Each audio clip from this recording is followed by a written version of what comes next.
여러분 혹시 그루밍 성폭력이라는 말 들어보셨습니까?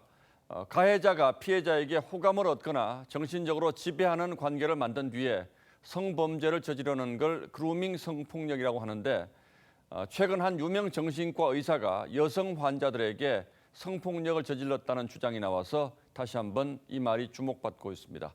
자, 강동원 기자, 일단 환자들은 이 김현철 원장이라는 정신과 의사에게 성폭력을 당했다 이렇게 주장하고 있는 거죠. 예, 맞습니다. 이 정신과의 특성상 환자들이 의사들에게 많이 의지를 하게 되는데요. 예, 치료 과정에서 환자가 의사에게 특별한 감정을 느낄 때가 종종 있다고 합니다.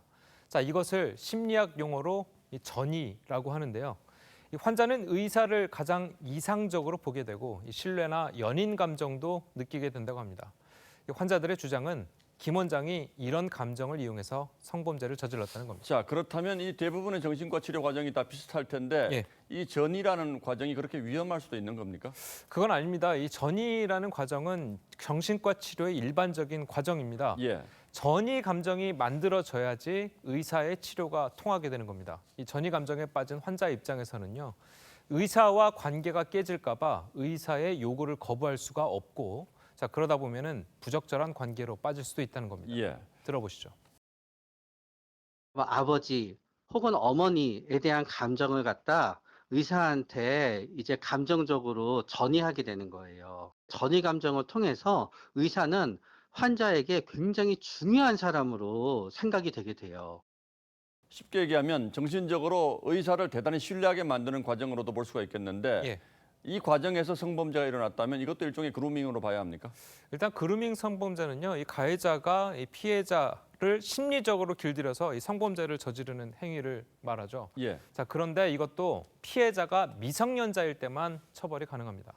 자, 이미 김 원장은 지난해 11월에 그루밍 성범죄 부분은 피해를 주장하는 환자들이 성인이어서 불기소 처분을 받은 바 있고요. 예.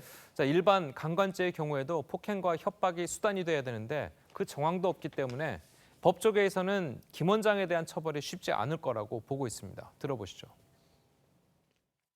지금 피해자들이 대부분 성인이잖아요. 기망을 해가지고 하는 건 없거든요. 예. 일반인이라면 모르겠습니다만 정신과 치료를 받는 환자들인데 예.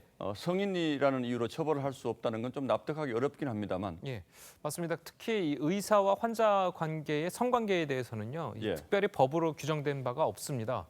이 의사 윤리 지침에만 환자와 성적 접촉이나 애정 관계를 가져서는 안 된다 이렇게 명시가 되어 있죠. 예. 자, 그런데 이건 말 그대로 윤리 지침이어서 법적인 구속력은 없습니다. 다만 복지부가 의사 면허를 정지 또는 취소는 할 수가 있는데, 자, 이 역시도 명확히 법률을 위반했을 경우에 가능해서 이번 경우에는 쉽지가 않아 보입니다. 자, 의사와 환자와의 성접촉을 성범죄로 규정하고 또 중범죄로 엄벌에 처하는 선진국과 비교해 보면 자, 우리나라의 사정이 아쉬울 따름입니다. 예. 차제 우리도 이제 이런 문제를 좀 더 심각하게 고민해 볼 때가 되긴 된 것 같군요. 예. 예. 강동원 기자 잘 들었습니다.